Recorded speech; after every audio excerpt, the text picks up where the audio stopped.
Hi, this is Jeff from the Ozark Mountains in Missouri, USA. I just got out all my Tandy branded pocket computers to go through them and make sure I had at least one working example for each model to take with me to Tandy Assembly 2022. So I thought I'd fire up the camera and we could go through these together and make sure they've got batteries in them, make sure they function, and then I'll get them packed up. Let's get started. Thanks to PCBWay for sponsoring this episode. They offer an excellent quick-turn PCB prototyping service, which now has a free upgrade to the 150-160 temperature range.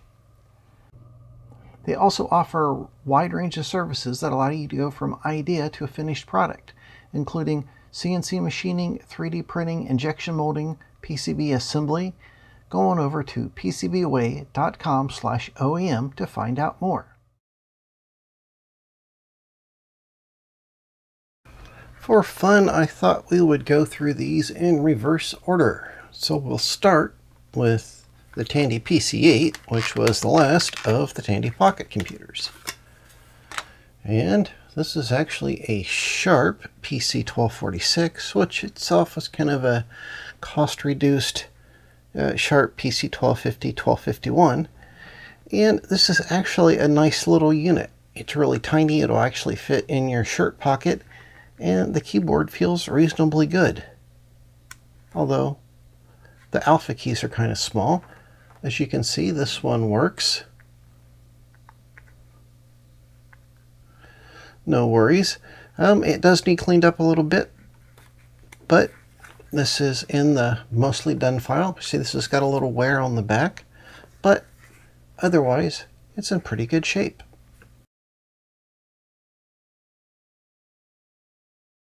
Now we have the Tandy PC-7. A lot of people really didn't like this form factor. This is the same as the Casio FX5200P. And this is not only a cover, but it's all your alpha buttons over here. And it's got this weird slidey switch thing. They did put the reset button on the front. And you see I already hit a key over here just playing with things. This one is a little dirty. It needs cleaned up. The display looks a little dim, so I'll need to check the batteries in it. And I don't know if you can tell, it's a little scratched up as well, so I'll go ahead and polish that. Yeah, I keep hitting X by setting my finger over there. One really bizarre thing about this particular unit is not only is it easy to turn the power on right there, they did let you get to the back, but you'll notice there are no ports here at all. There is no mass storage for this thing whatsoever. You could put an expanded RAM card in it to get another 1 or 2K of RAM. I forget which it was. Oh, this has got a bent bezel right there. But you couldn't save your programs off of it, which was really, really bizarre. But I do like this form factor. It's kind of unique. It's more calculator-y than pocket computer-y, but I do like it. After masking around the clear plastic bezel with some masking tape, I polished it with some Novus plastic polish and got rid of the lion's share of that scuffing. Then I used some of this thin 3M double-sided tape to stick down that loose metalwork on the front.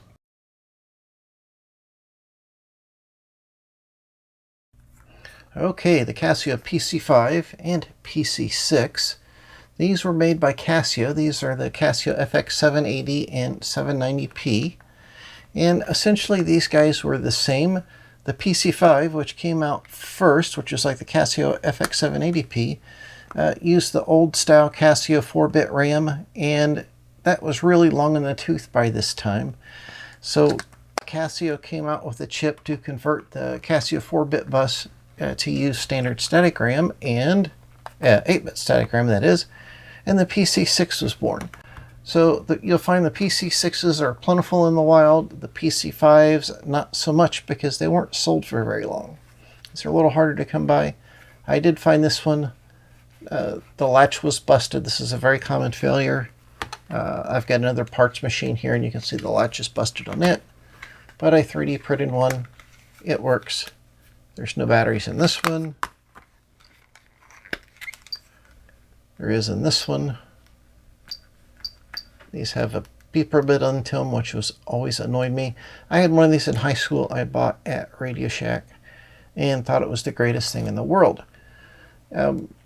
These were listed as being able to be programmed in assembly language, which I thought was cool until I bought it and I realized that the assembler was interpreted, and I really didn't understand that.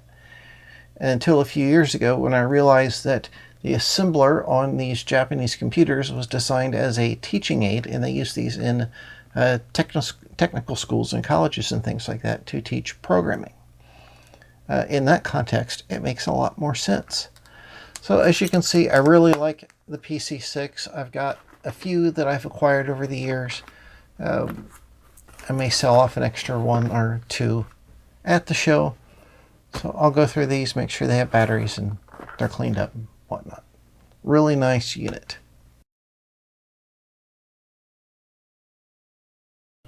Okay, now we are down to the PC-4 and the PC-3, and these were both actually released in the same year when the PC-2 was also being sold.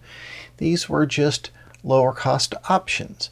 The PC-3 being a little more expensive than the PC-4, which seems odd because of the numbering, but you know, hey, whatever. Now the PC-4, so we've got a couple loose examples here and one in the box. These started life as Casio PB100s, and there were a couple different versions that aligned with the original Casio PB100 and the PB100F. And I've got one of each of those two here, and I don't remember which one this is in the box. The box says a B here, so this should be the 100F version. The original Casio PB100 had a little bodge board inside, so it didn't overwrite the RAM. And the F supposedly had a few more functions. I haven't verified that yet. And it looks like it has the ability to perhaps support more than 2K of RAM, although that was never released. Looking at how the firmware acts when these are powered on, and it's looking to see how many RAM modules are installed, this one looks like it might work with more RAM than that. I've actually been trying to find a way to make a PIC microcontroller act like a RAM module for these guys, and it's working pretty good so far, but more on that much later. The PC-3, this also came out in two versions, which corresponded to the Sharp PC-1250 and 1251. All of these correspond to the Sharp PC-1251, now with 4K of RAM. That was the 263589. Oddly, the 263590 was the other version with less RAM. But, you know, Radio Shack and their numbering system. Anyhow, let's take a look at these and see what they need. I know one of these two needs batteries because I stole the batteries out of it to put in the other one, because these are the two I'm working with on the RAM module project. And this one, it's been a long time since I've had it out, so I don't remember what it needs or what shape it's in, but we'll have a look. Okay, I thought for fun we might look in here first. This has a sticker on it that says $59.95. Oh, hey, you know what? I stole the one out of this. Yes. That is one of these right here. I forgot about that. There's a picture I made to show where the patch is. I should put that in my file on Casio stuff.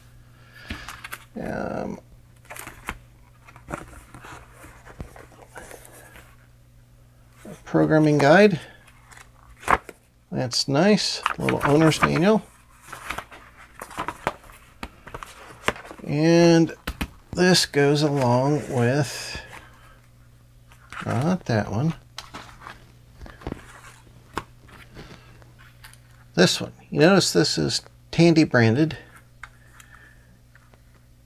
and it does say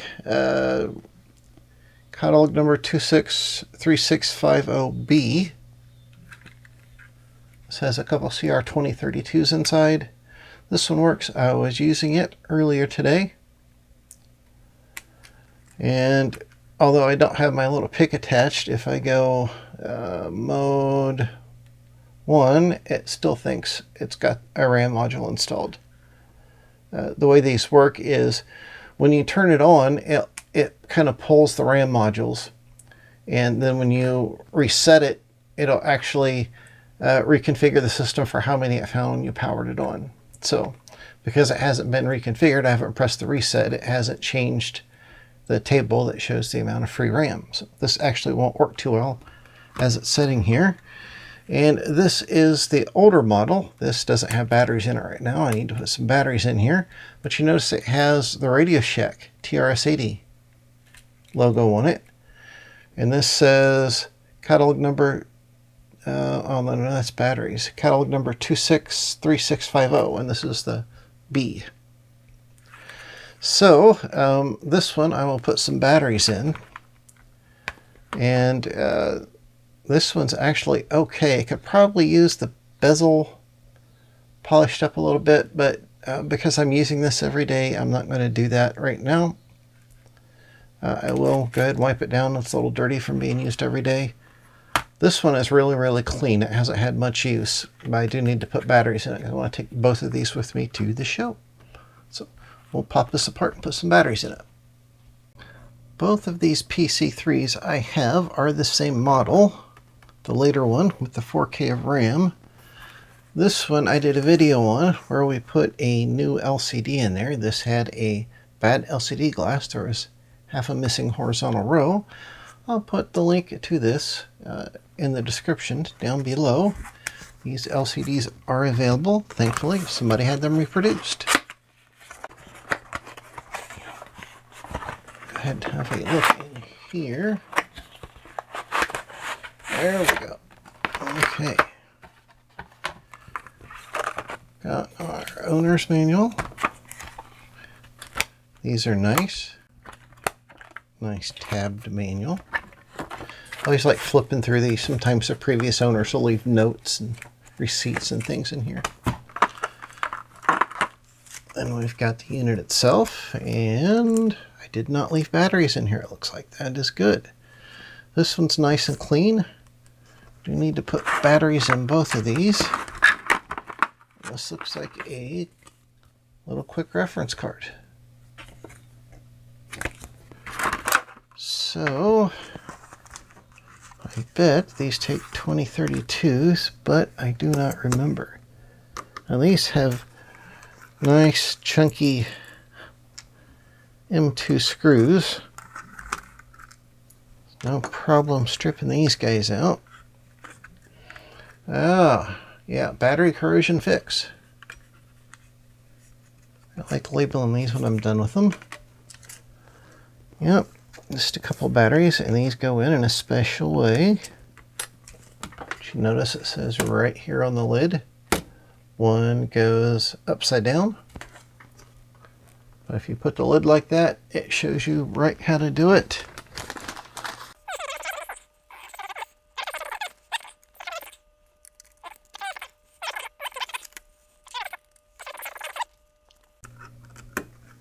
Although I may take the other one since that's the one that had the new LCD in it. That way if somebody wants to see the difference between the original and the replacement LCD, we can do that. That makes sense. Oh gosh. Don't dent it, Jeffrey. Okay. I'll reset.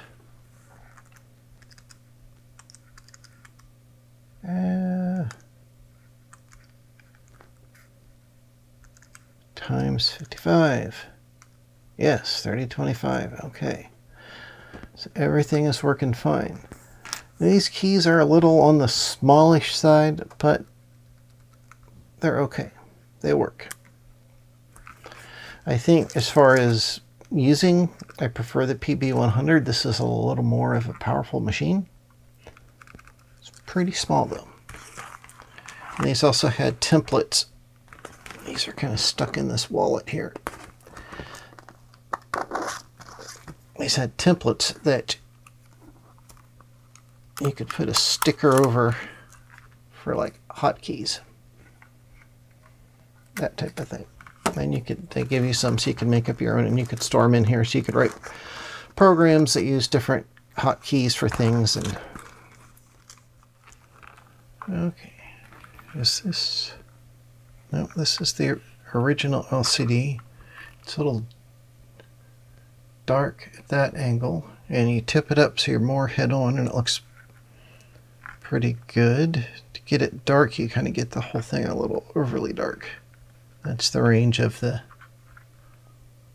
screen there. Here's the replacement LCD. It's got a wider viewing angle. It's a little bluer. I don't know if we can get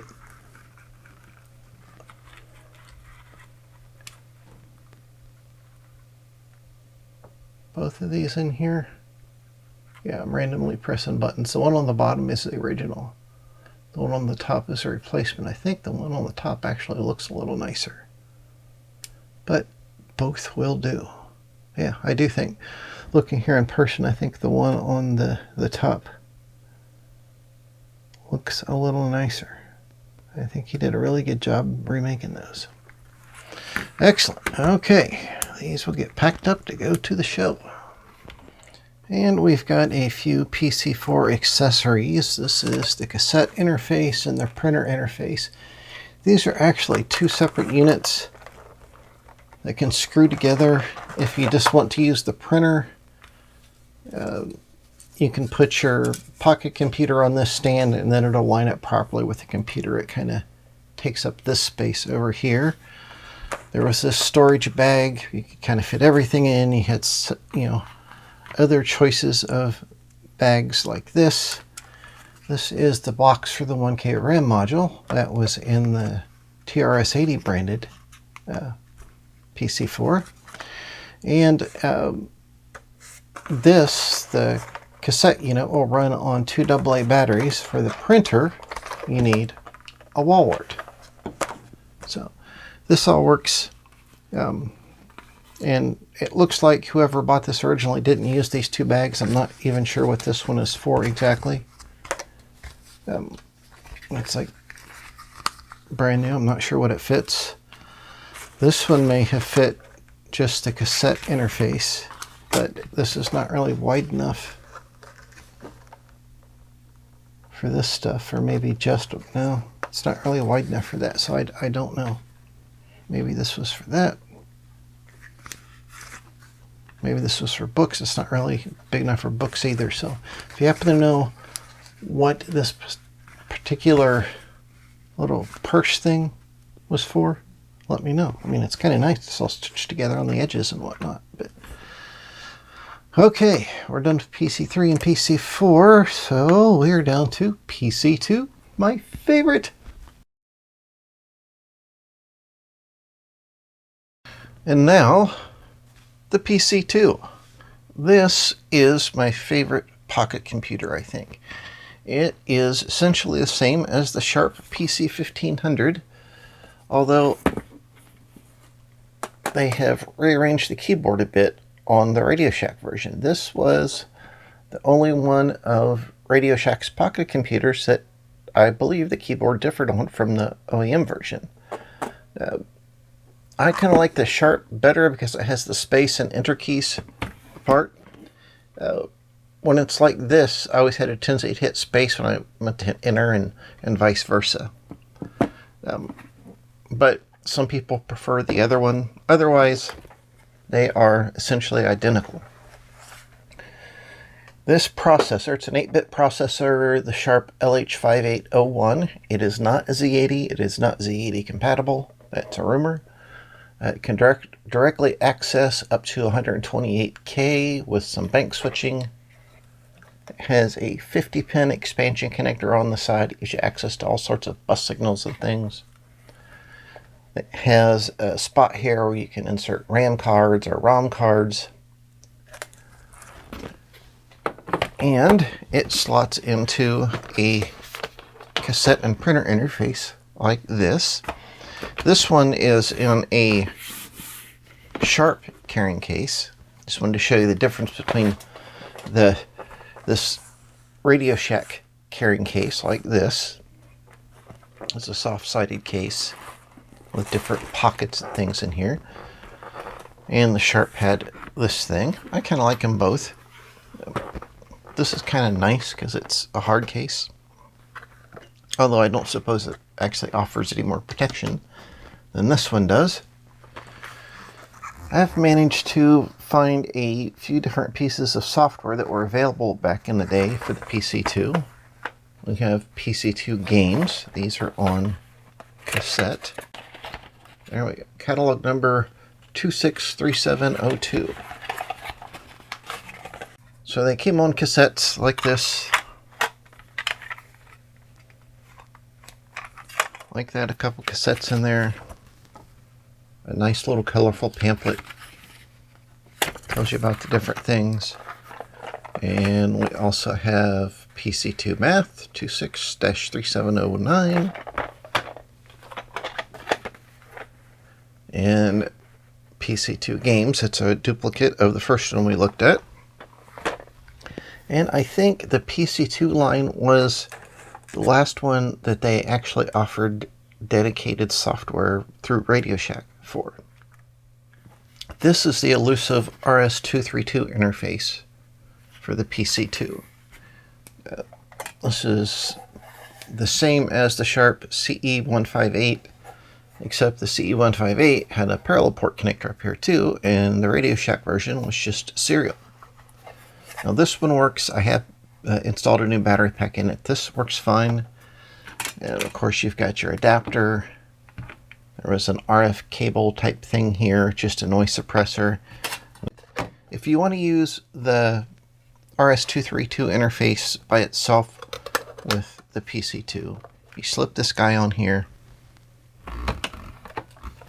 You slip this guy on here, and you slide them together. Now, if you wanted to use the RS-232 interface and the cassette printer interface at the same time, this plate would slip onto the side of the cassette printer interface, and this would slip in here like that.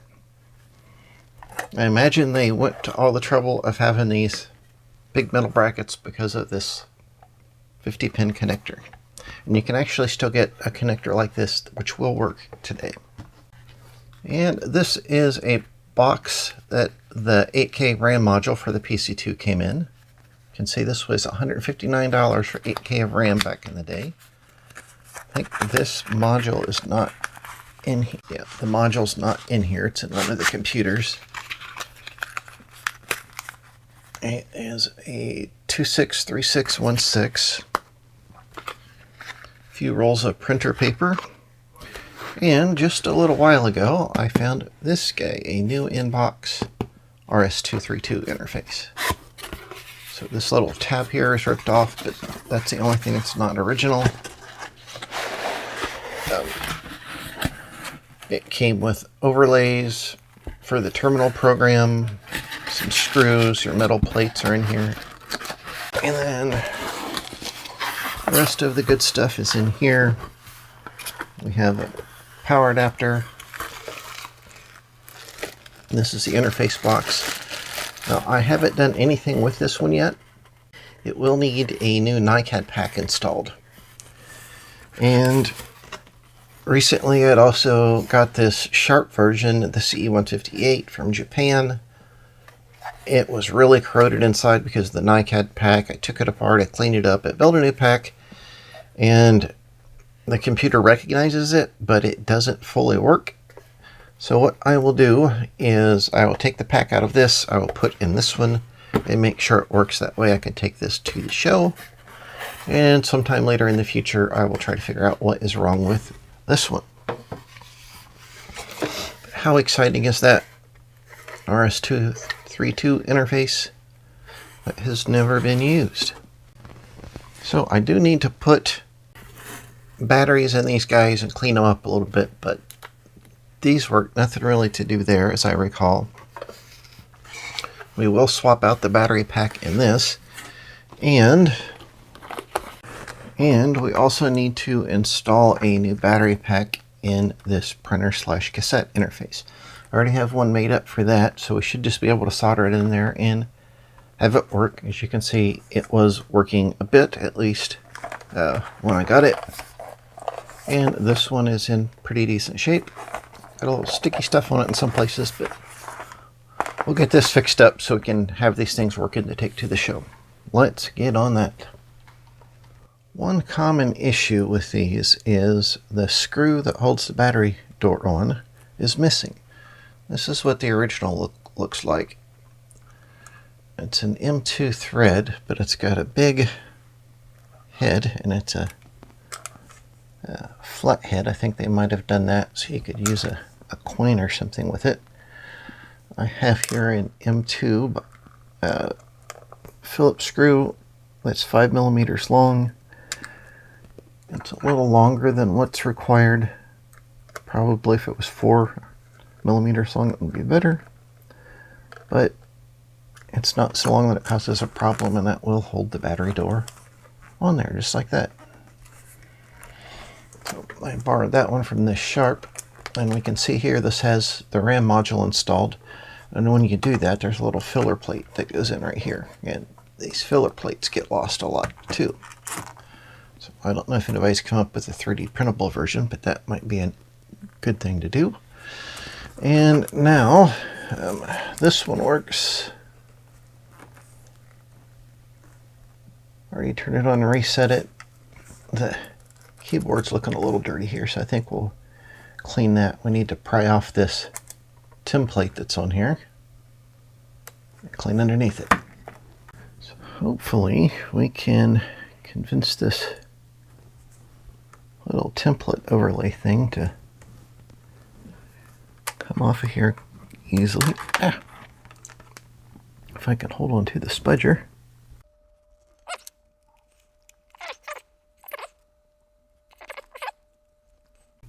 When you add an external module on these, generally they contain their own ROM.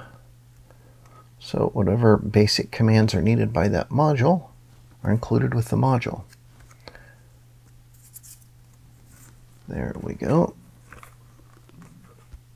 It's kind of hard seeing on camera how dirty this is. Let's take some mild cleanser. I think this is Formula 409.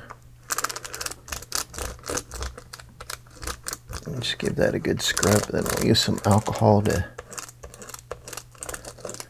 clean the sticky leftover from the tape. Just don't want to use so much cleaner or alcohol that it drips down between the keys.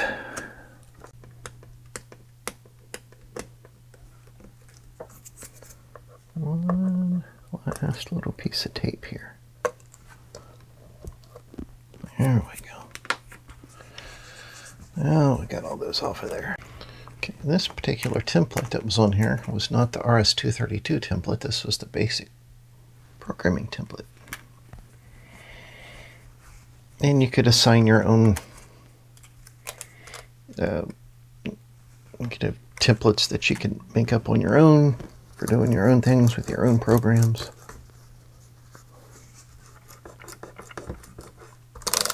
Yeah, that alcohol is getting rid of that tape residue for us. Alcohol does a really good job on the sticky stuff, and it doesn't leave residue, but you really need to go over things with soap and water first to get the dirt off. It's not perfect, but it's darn good. Like that. Oh yeah, it's a lot cleaner. Okay, I'll cut some little pieces of tape now, stick that down on there, and then we'll look at the other PC-2. Okay, I retrieved the battery pack from the Sharp version of this. I just made it a few days ago. Well, actually about a week ago, I guess.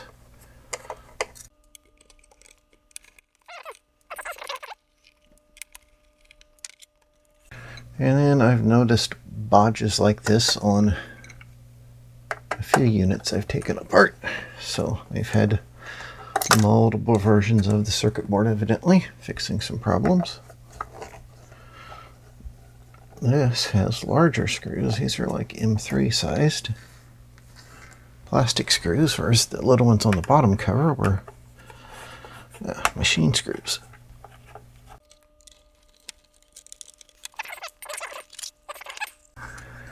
And on the sharp version, there is another circuit board mounted here, which is connected with a ribbon cable that's soldered here. It comes under these connectors and up. Yep, more bodge wires.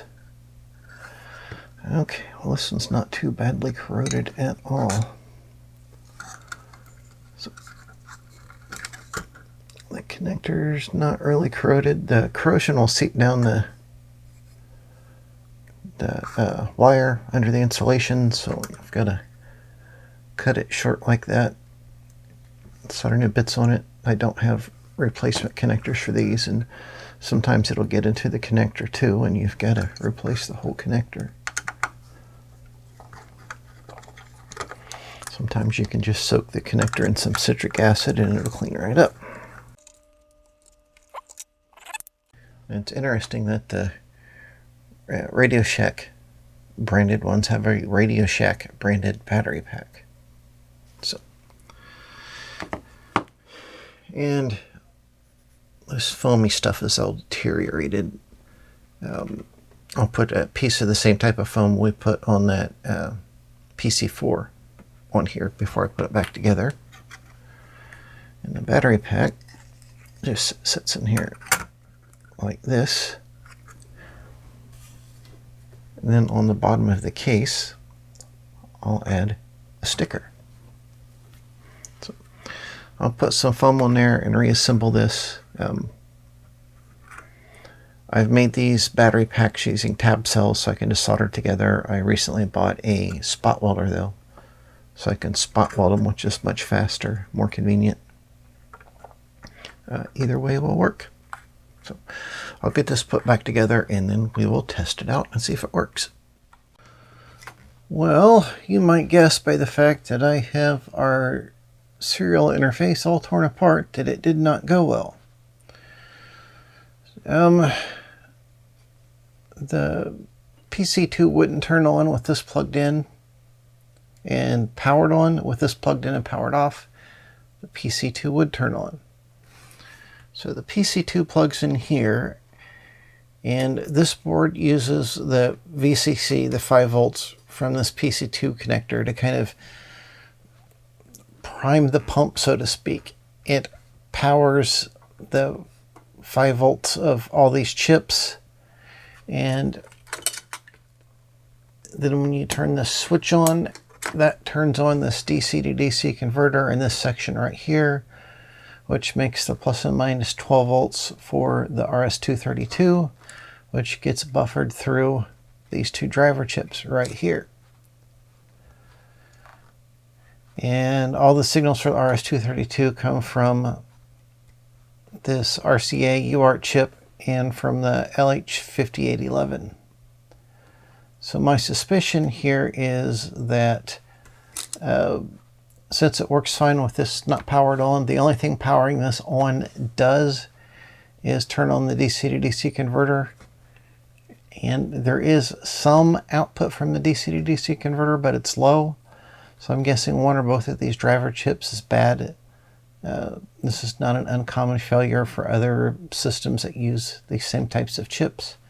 I don't have these. I connected 5 volts externally to this to take the place of the Pocket Computer.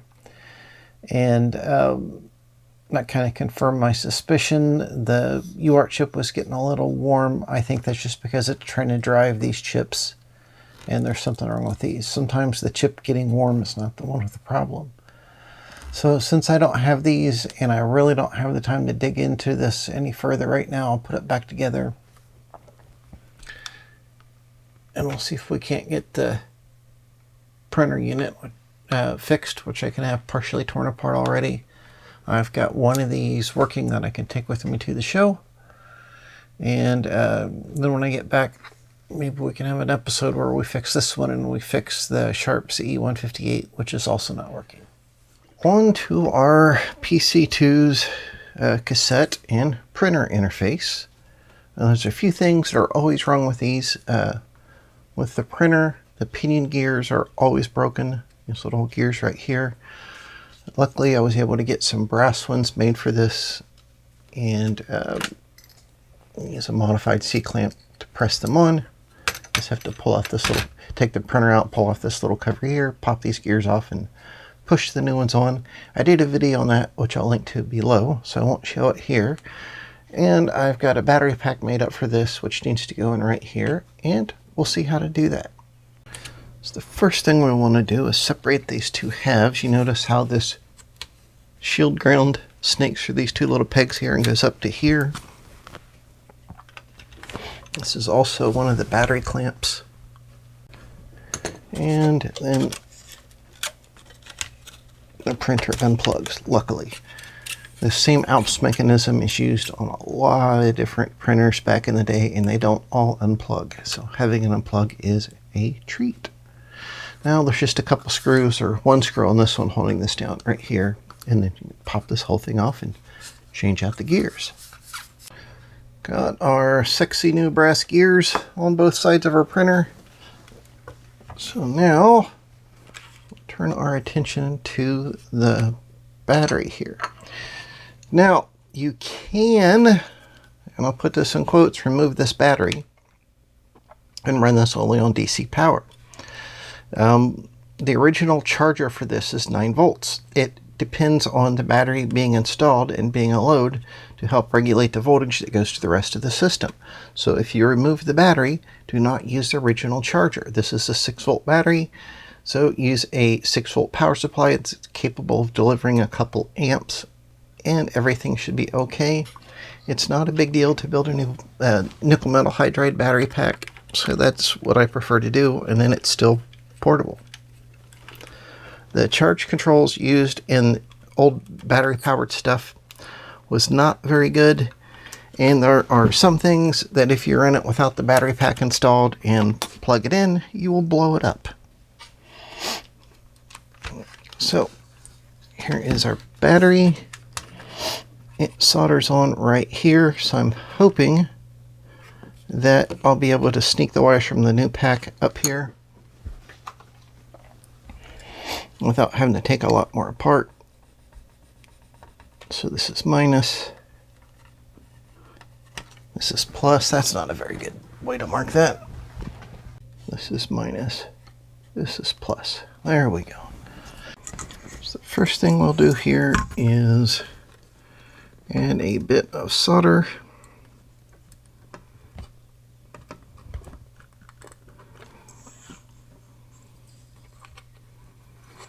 Yep, that big old ground trace there. Now this board looks fine. It hasn't had a problem with the pack corroding like so many of them do. If you do have that problem, you'll see green crusties all over here. This pack I'm putting in here I actually built for another one of these, which had severe corrosion problems, and it did not go so well. I'll put a link to that video below too.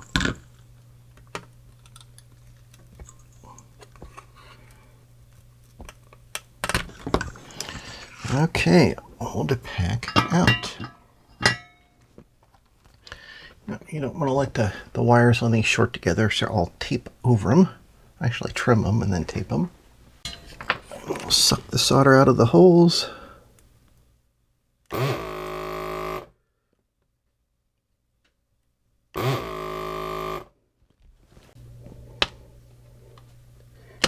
Poke a pin through there, or a needle, to make sure the holes are open. Yeah, I'm going to have to loosen up more of this board. Okay, we have one screw here.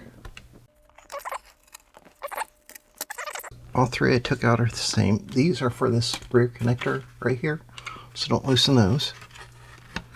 Now,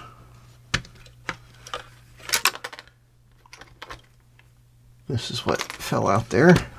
Just a little filler cover. And we can turn this upside down. And we have our low voltage detecting pot adjustment here. Yeah.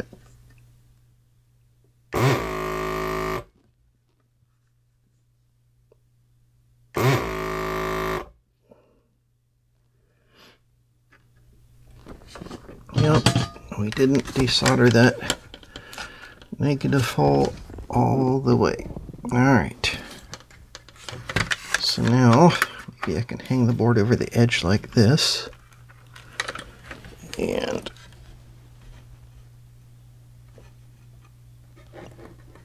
poke that wire through there. There we go.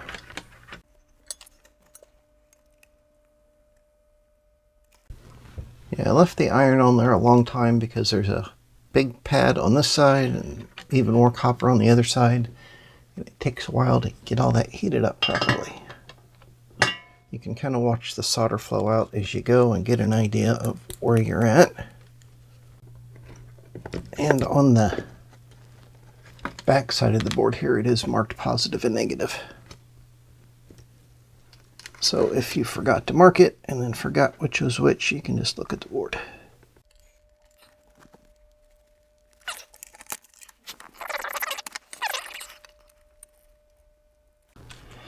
Okay, we got our new pack soldered in there, and we just need to reassemble it.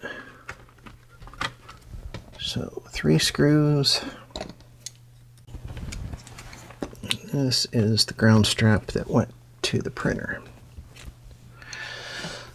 Okay, so I will get the printer plugged back in and get this wire hooked up, and then we can just set the back cover on and power this on, and if the printer head dances back and forth, then we're probably in good shape. Okay, if we turn it on, what we'll notice is that the carriage here, the head, goes this way, and it goes ka-chunk, ka-chunk, ka-chunk, ka-chunk, and it's getting the pins around so they're oriented in a known direction. But you'll notice that the paper feed roller here seems rather clunky. Let's turn it on.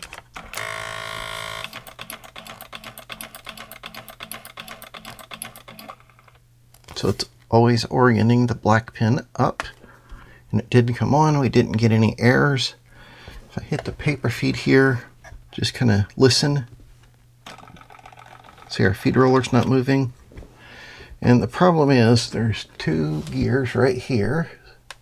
There's 2 gears right here that are like this, and they're spring loaded, and it makes like an anti-backlash type mechanism. And this one, it's the outer one, but it actually has the hub on it that gets pressed onto the feed roller shaft. That also cracks because the plastic shrinks, the metal shaft doesn't. And that's probably the second commonest failure on these printers. I have one good set of gears that's not cracked. I've got a couple other sets that are cracked. I've got a few sets of original, the plastic gears here, but I don't tend to install those because they'll just wind up breaking. I always put the brass ones on. And I also have a good printer mechanism. So I'm thinking, in the interest of time, I'll probably just pop this good printer mechanism in. It does have the plastic gears on it, but these are okay for the time being. Hopefully they'll last through the show. And then at some other point in time, I will install this new set of gears on here. Unfortunately, because these are really complex parts, it would be expensive to get these re-engineered and molds made for injection molding. So I'm not sure what can be done to fix these broken hubs. That is a big problem. Okay, all fixed and back together, and let's press on and see what it does.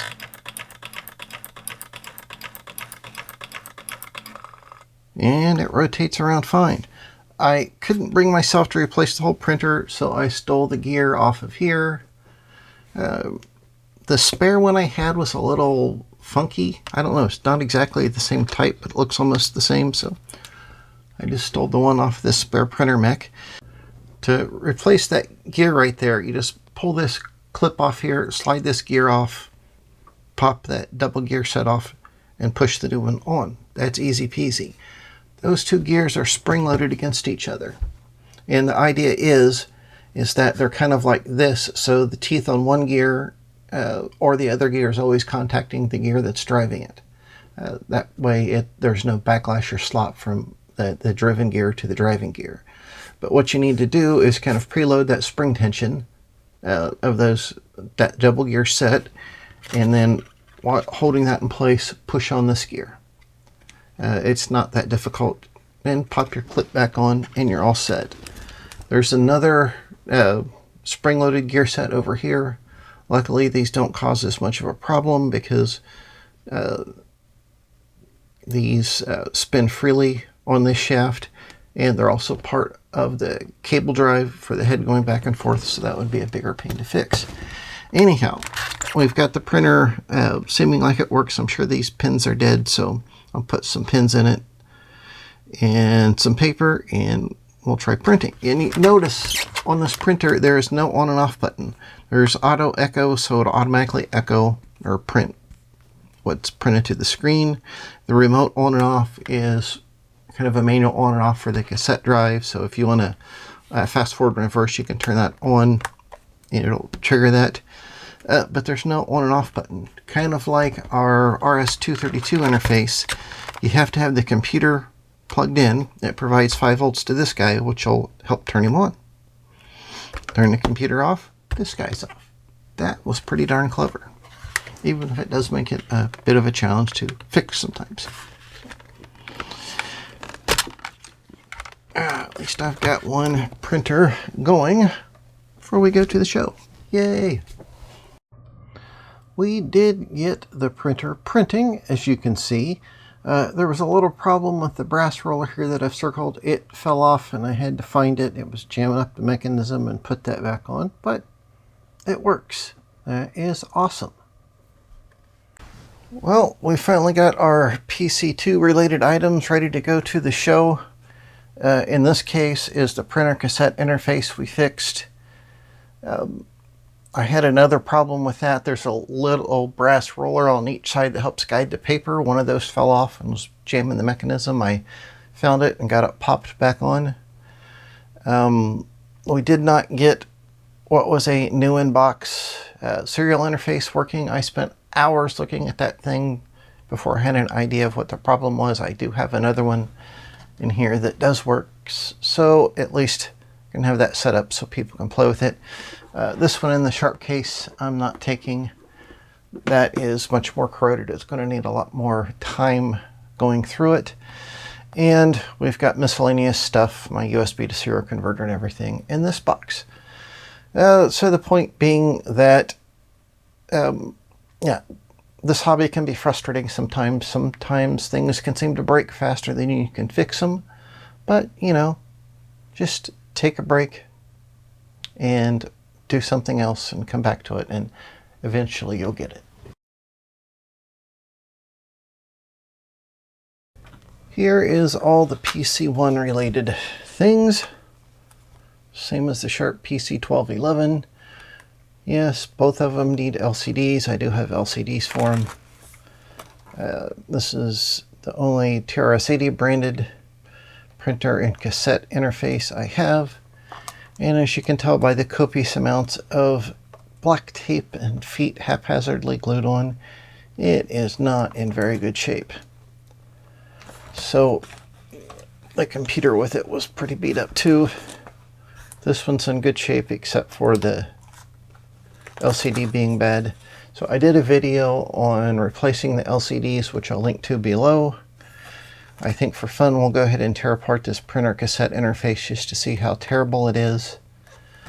I do have the Sharp version of this new in box, so I can take this just to have a running unit to show. And you notice the difference in cases from Sharp to TRS-80. They went with a soft-sided case again. So let's pop this nasty looking interface apart and see how bad it is inside.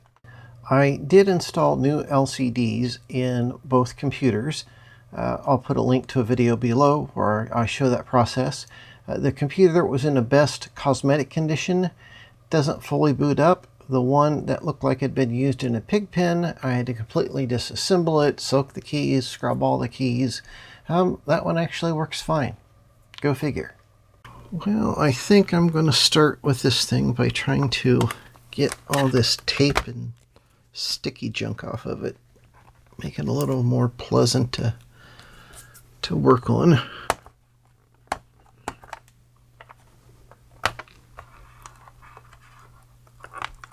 Yeah, some of that cellophane tape is really stuck on there good. Yeah, somebody made an attempt to glue the clear plastic piece in there and really made a mess of it.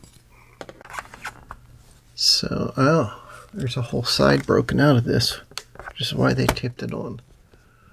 I don't know, maybe we can 3D print something to fix that. Oh, the whole cover's busted. Okay, and what the heck that's like all chewed up right there. Did they chew on it? Feet they glued on here with about 6 times as much glue as what was required. Okay, well, I think before we can even wipe it with soap and water, we got to get all this nasty stickiness off here. Well, at least all that glue that they used is coming off with some alcohol. Okay, look at all that nastiness that came off there. It's not perfectly clean, but it's not sticky to the touch anymore. I noticed it looks like somebody used a wood screw or too large of a plastic screw in here.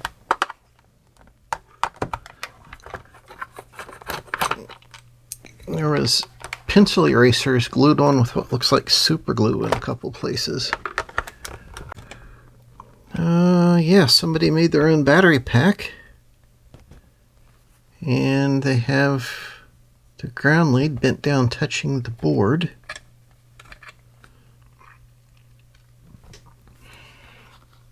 And there's some crumbs floating around in here. Super dirty, but not horrible.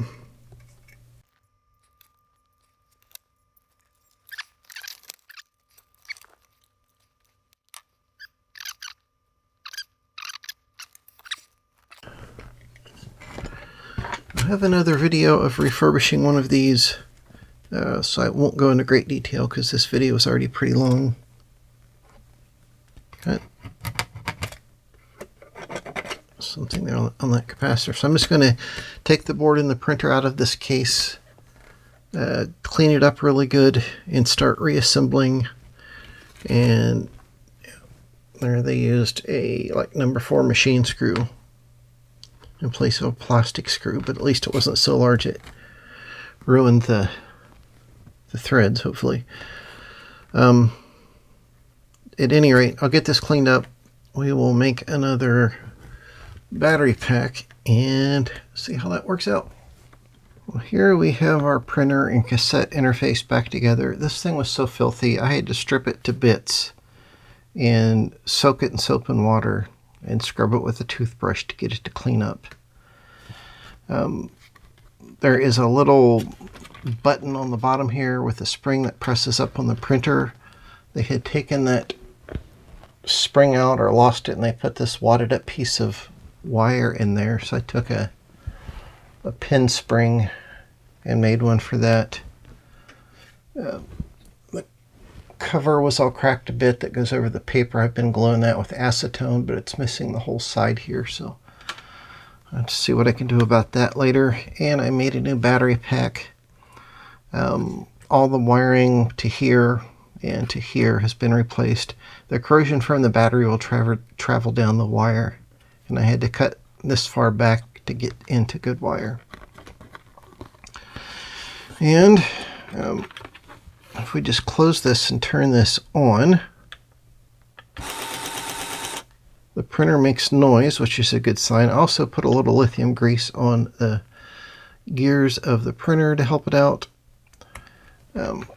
So we should be able to snap this guy closed. Nope. Still something catching. Okay, I'm going to get this closed.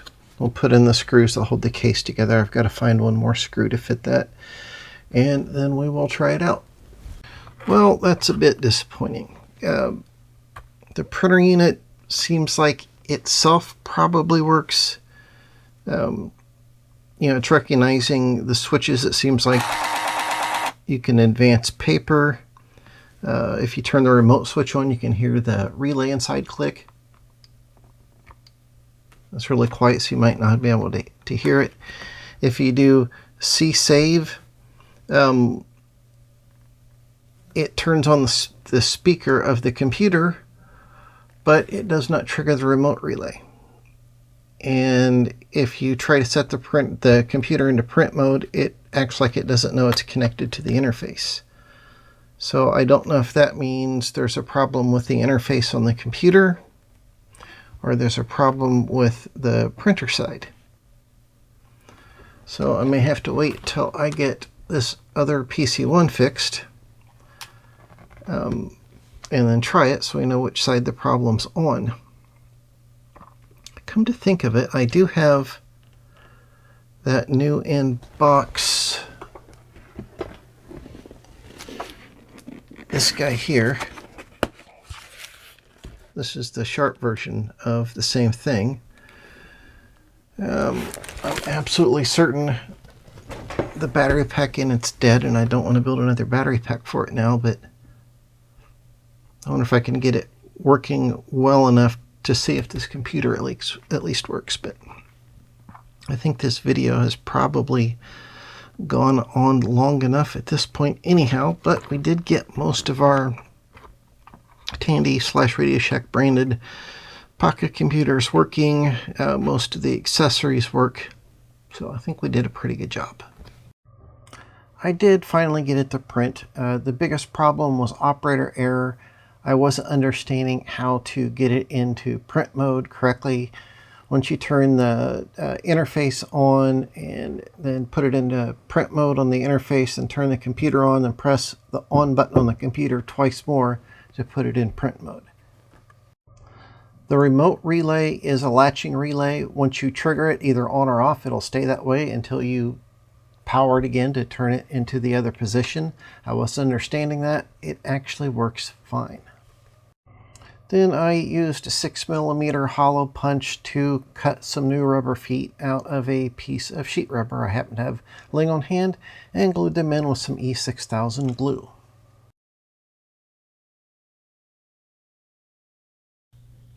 Well, we got everything cleaned up, mostly working, and packed up for the show. I did think of a few more things though. Remember this mini set 9 I refurbished a few months ago? Oh, I got that at last year's Tandy assembly, and it's been refurbished. This is what they sold with the PC-1 and PC-2 as a cassette recorder, so it'd be nice to take this along. I also had someone kindly donate a couple of Tandy WP2s, and I said, hey, what if I take these to the show to donate to the auction at the end that they do to help pay the cost of the show? And he said that would be fine. So thank you very much. You know who you are. I will take these to the show and donate them in your name. He also sent along some 128K RAM cards that he made. So somebody will be all set with a WP2. If you have any questions or comments, well, just leave them in that comment section down there below. I would love to hear from you. Thanks to everyone who helps support the Hey Birt channel through Patreon and other means. It's greatly appreciated. There's more information about that in the description down below. Well, until next time, bye.